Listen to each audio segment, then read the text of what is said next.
are now listening to the IELTS podcast. Learn from tutors and ex-examiners who are masters of IELTS preparation. Your host, Ben Worthington.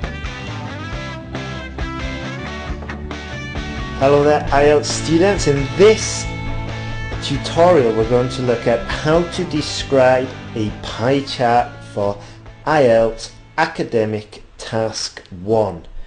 My name is Ben, you know me from IELTS Podcast, and this tutorial is divided up into 3 parts. First we're going to look at the language, then I'm going to give you some tips, and then we're going to look at an easy essay template, 4 paragraphs, really simple, and it's a good way to prepare for the IELTS. So grab a pen and paper.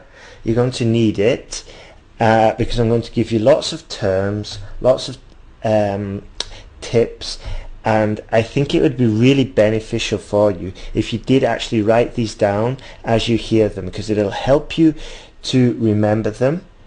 2, you'll have them down there on paper as an easy reference, and 3, it will improve your listening skills, and of course it will improve your speaking skills, because as you write them down you'll be hearing the perfect pronunciation, well, native English pronunciation, even if I do have a little bit of an accent from the north. But it doesn't really matter. It's not going to destroy your IELTS speaking exam. Alright, let's get going. So, the language for portions. I'm going to give you a variety because you cannot always use the numbers. Yeah, because it gets boring and you've got to show a range of vocabulary to pick up points for lexical resource. So, if it's 60%, you can say nearly a third. Nearly a third. If it's 52%, you can say over a half. Over a half of all respondents, or over half of all respondents replied yes, or over half of all the respondents were from Scotland. If it's a small percentage, 2%, 3%, 1%, you can say a small fraction. A small fraction of sales originated in Vietnam, for example. You can also say exactly 30% of students studied economics, for example. Okay, if it's around a quarter, 24%, for example, 26, you can say roughly a quarter of respondents. And if it's around 3/4, 75%, 74, 76, whatever, you can say around 3/4 of sales were from Nigeria or wherever. Now then, hopefully you've still got your pen in your hand. I'm going to give you a very useful sentence that you can definitely use when you're describing a pie chart. All you have to do is identify the largest section and the smallest section, and then basically memorize this sentence. It is clear that X represents the largest portion, whereas Y is undoubtedly the smallest. Let me put it in context. It is clear that education represents the largest portion, whereas the environment is undoubtedly the smallest. One very easy sentence, and you can use it in every single pie chart essay. Okay? Well, not every single, there may be some cases where you cannot use it, but just as a general rule, it's good to have a sentence like that. Now, some more language.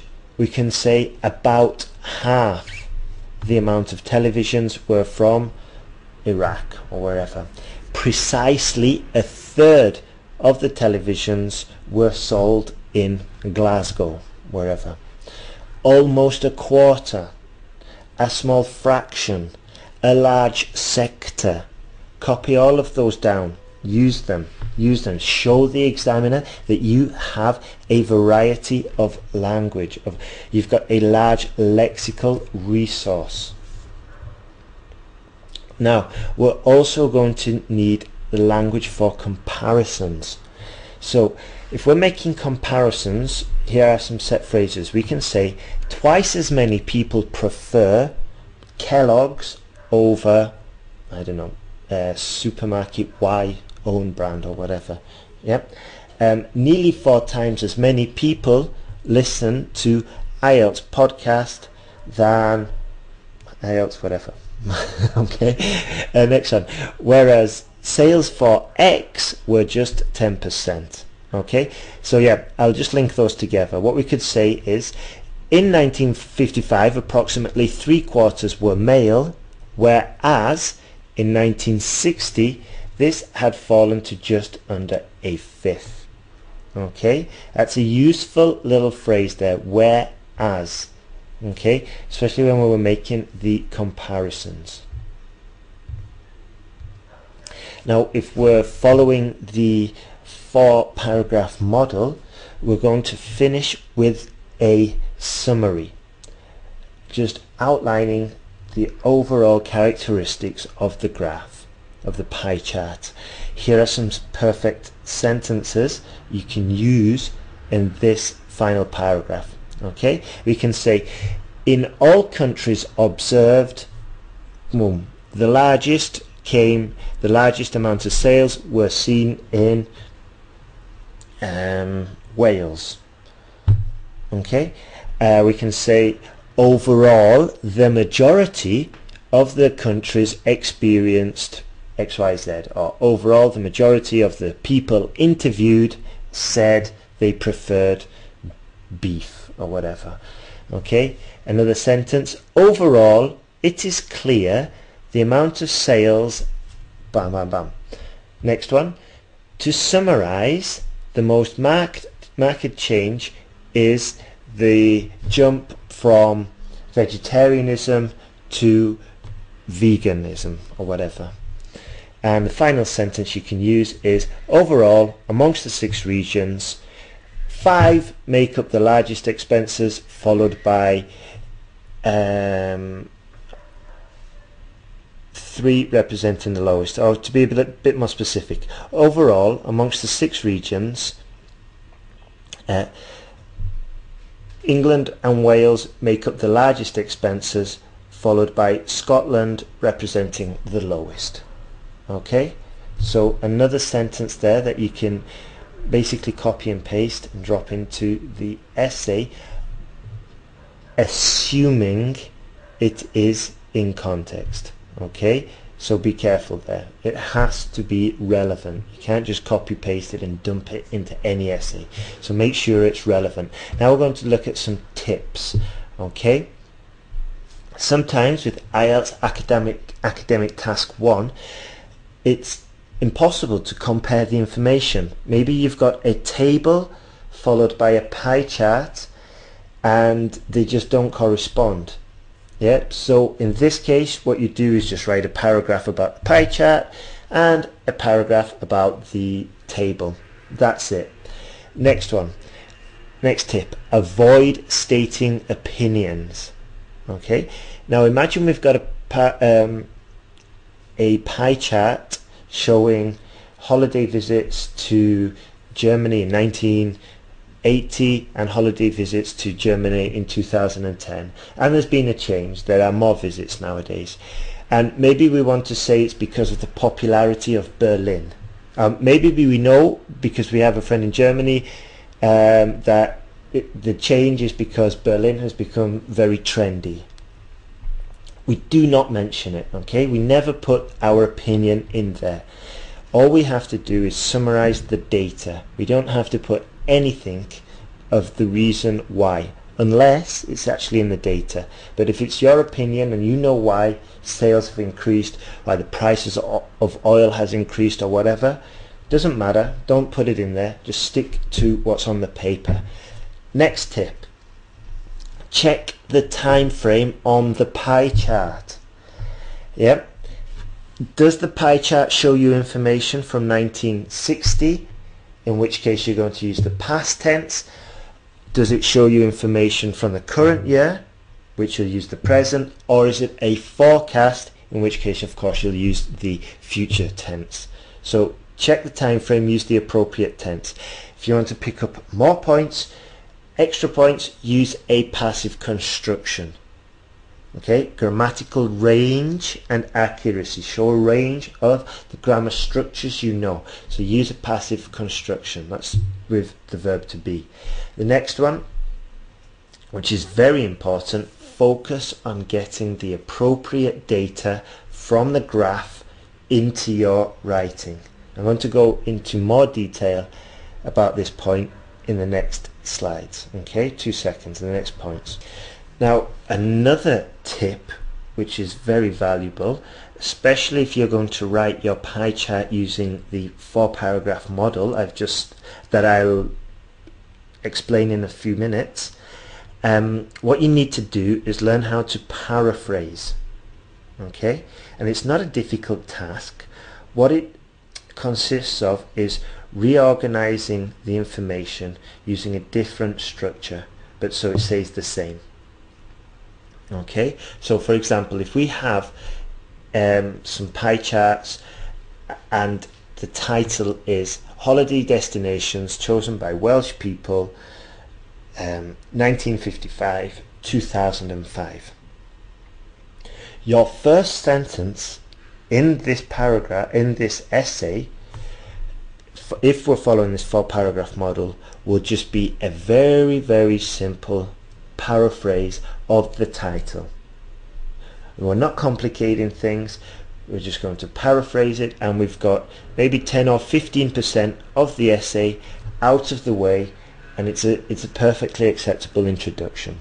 So I'll just go over the title one more time. Holiday Destinations Chosen by Welsh People 1955-2005. Your first sentence, the pie chart shows, or the pie charts show, the vacation preferences of Welsh people over a 50-year period starting in 1955 and finishing in 2005. Now, a side note here, learn the nationalities. Yeah, learn that people from Vietnam are called Vietnamese. People from England are obviously English, Canadian, from Canada, Canadian, from the United States, generally considered American. This is important because you can it just gives you more flexibility when you're paraphrasing. Yeah, because using the nationalities, you're saying the same thing and you can adopt it into different structures. Okay, so that's just gives you a little bit more flexibility there. Now, those were some tips just regarding your general preparation. Now, if we're actually in the exam, what I would like you to do is follow what I call a 3-step prep. Okay, this is an adapted process, an adapted model that a friend of mine, Dominic, on his blog, DCIELTS.com, go check that out. I'll put the links in the post, but here I've adapted it from that. Okay, and it's a very practical process you can use for writing your IELTS academic task 1 pie chart. First of all, what you do is 3 steps. Step 1, prepare. Look for the biggest and the smallest sections.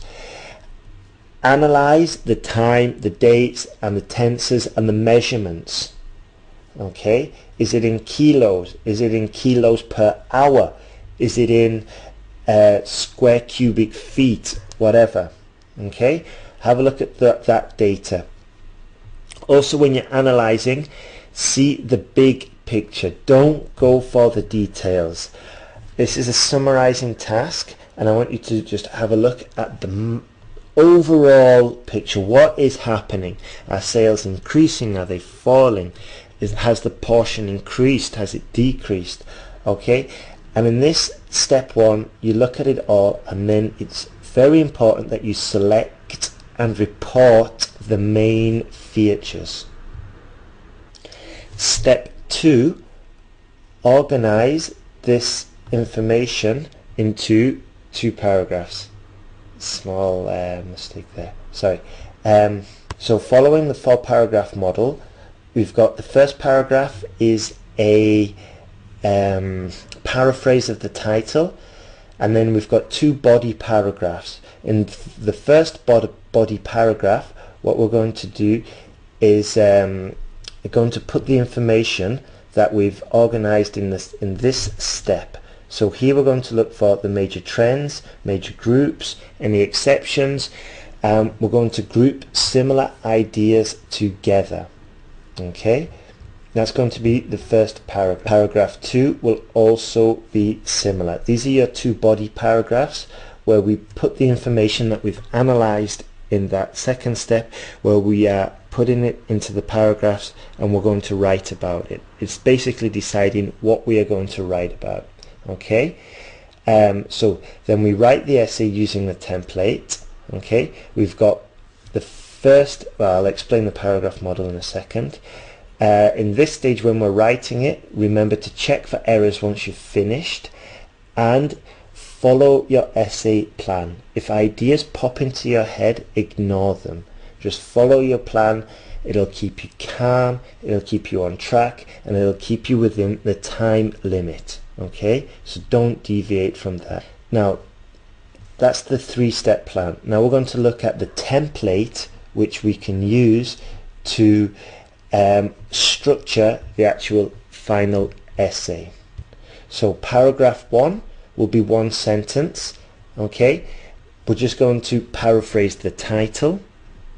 Paragraph 2, groups of information from the organization we did in step 2. Paragraph 3, same, groups of information collected from the organization in step 2. And then paragraph 4 will be 1 or 2 summary sentences showing the major overall trends from the graph. Okay, and in this stage we will use the summary sentences that I talked about at the very beginning. Okay, so write this down. Paragraph 1 is the paraphrase of the title. Paragraph 2 and paragraph 3, we're going to just put the groups of information that we've organized previously. And paragraph 4, 2 summary sentences, the major overall trends. So like I said before, the guide was adapted from Dominic Cole's site, IELTS.com. Have a look there. It's lots of very detailed resources. And also, if you haven't already, I strongly recommend that you go to IELTSPodcast.com, sign up there, leave your email, and you'll get lots and lots of valuable resources. Okay, and it's just pure content, pure step-by-step tutorials that are sent every week to subscribers. So yeah, I think that's one of the best things you can do to guarantee your IELTS success. If you're having any problems, send me an email. I've helped lots of students. I enjoy helping them, and I love it when we get the emails back saying, I got my band 8, and going to Holland, I'm going to Utrecht, wherever. So if you're going through a tough time, look, just keep on working. Okay, keep doing it, and eventually you will get there, trust me. Okay, I've been in similar situations. You've just got to persevere. So all the best. Remember to sign up and send me an email. Tell me how it's going. All the best. Ben.